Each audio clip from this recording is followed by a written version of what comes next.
প্রকৃতির ভয়ঙ্কর এক উপহার মাদক মধু। নেপালের দূরবর্তী উঁচু পাহাড়ে প্রতি বছর 2 সপ্তাহের জন্য এক অত্যন্ত বিরল প্রকারের মধু সংগ্রহ করা হয়, যার মধ্যে রয়েছে বিভ্রম সৃষ্টি করা প্রভাব। এটি হলো মাদক মধু। হিমালয়ের সবচেয়ে বড় মৌমাছি উৎপাদন করে। এতে খুব শক্তিশালী গ্রাইনোটক্সিন থাকে।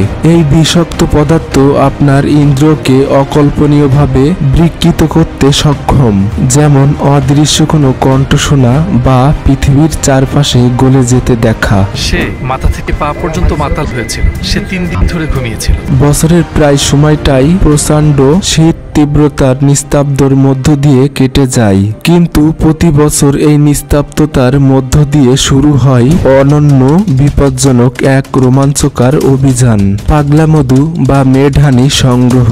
এই সংগ্রহকে বলা যায় এক মহাকাব্যিক অভিযান, কারণ এটি কোনো সাধারণ মধু নয় যা দৈনন্দিন জীবনে পাওয়া যায়। এটা এমন এক মধু যা বহু শতাব্দী ধরে মানুষের মনে এক বিভ্রমের অনুভূতি এনে দেয়।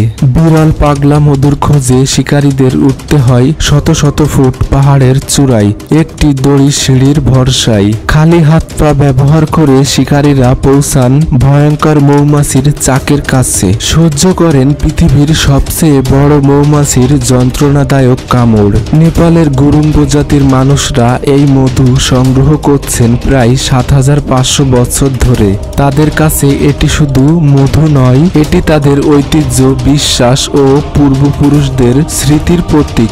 এই মধু পেতে হলে শিকারীদের উঠতে হয় 800 ফুট খাড়া এক পাহাড়ের চূড়ায়। মৌমাছির পৃষ্ঠটি কালো মৌমাছি দিয়ে ঢাকা এবং প্রতিটি কলোনিতে প্রায় 1 লাখ মৌমাছি নিয়ে গঠিত। তারা বিপদের আভাস পেয়েছে, তাই তারা এখন সবাই মিলে ঢেউ তৈরি করে শত্রুকে প্রতিহত করার জন্য। ভয় দেখাচ্ছে এটা মৌমাছিদেরকে এক বিশাল একক জীব হিসেবে প্রকাশ করে। সে 2টি বাঁশ ব্যবহার করছে, একটি ঝুড়ির ব্যালেন্স রাখার জন্য, বাঁশটিকে স্থির রাখার জন্য সে তার পা ব্যবহার করছে, আর অন্য বাঁশ দিয়ে সে বিশাল মৌমাছির চাক কাটছে। মৌমাছিগুলো ভন ভন করছে। এই মধু এতটাই রহস্যজনক আর বিপদময় যে এটি একবার সেবন করলে মানুষকে নিয়ে যেতে পারে এক অলৌকিক জগতে, যেখানে কল্পনা আর বাস্তবের মধ্যে কোনো পার্থক্য থাকে না। বিশ্বের সবচেয়ে বড় মৌমাছি এপিস লাভারিয়া শুধুমাত্র হিমালয়ের এই গিরিপথেই বাস করে। এরা তৈরি করে এমন এক মধু যার মধ্যে রয়েছে গ্রাইনোটক্সিন নামে এক ভয়ানক রাসায়নিক। এই গ্রাইনোটক্সিন এতটাই শক্তিশালী যে মানুষের অনুভূতিকে বিকৃত করে দেয়। এই বিপজ্জনক যাত্রায় সঙ্গ নেয় সে বিশাল আকৃতির মৌমাছির ভয়ঙ্কর বিশাল দল, যারা তাদের প্রতিটি পদক্ষেপেই বাধা হয়ে দাঁড়ায়। প্রতিটা কামড় যেন শরীর জ্বালিয়ে দেয়। শিকারীরা জানেন এই ব্যথা সহ্য করা ছাড়া তাদের আর কোনো উপায় নাই। তাদের মনোযোগ ধরে রাখেন। প্রতিটা পদক্ষেপে যেন মৃত্যু অপেক্ষা করে, কিন্তু তারা যে নির্ভীক, তাদের সাহস প্রতিটা পদক্ষেপে শক্তি যোগায়। কামড়ের ব্যথা তাদের যেন আরো এক ধাপ শক্তিশালী করে তোলে। প্রতিটা চাক কাটার সাথে সাথে মৌমাছিরা আরো রেগে যায় এবং আক্রমণের তীব্রতা বাড়িয়ে দেয়। এক সময় মধুর চাক থেকে মধু গড়িয়ে পাহাড়ের নিচে পড়তে থাকে, যা নিচে এক বড় পলিথিনে জমা হয়। 7500 বছরের এই গুহাচিত্রর মতো তাদের প্রাচীন পদ্ধতিগুলো এখনো পরিবর্তন হয়নি এবং তাদের এই মধু শিকারের প্রক্রিয়া আর অন্য কোথাও দেখতে পারবেন না। নেপালের তানজি গ্রামের গুরুঙ্গু প্রজাতিরা তারা তিব্বত থেকে এসে এখানে বসতি গড়েছে। একবার ধোঁয়া ছড়িয়ে পড়লে মৌমাছিরা অসাড় হয়ে যায়। প্রথমে মৌমাছিরা আক্রমণকারিত হয়ে ওঠে, তারপর ধীরে ধীরে মৌমাছিদের চলাফেরা কমে যায়। এই মাদক মধুর মৌমাছিরা সবচেয়ে বড়, 3 সেন্টিমিটার উচ্চতায়, প্রতিটা প্রায় আকারে দ্বিগুণ। শিকারীদের জন্য এটা খুব বিপজ্জনক, কারণ তাদের কোনো সুরক্ষা নাই এবং তারা যদি পড়ে যায় তাহলে মৃত্যু নিশ্চিত। প্রতিবার তারা যখন শিকারে যায় 50 থেকে 200টা মৌমাছি তাদের হুল ফোটায়। যদি অনেক হুল ফোটায় তাহলে পড়ে যাওয়ার সম্ভাবনা থাকে।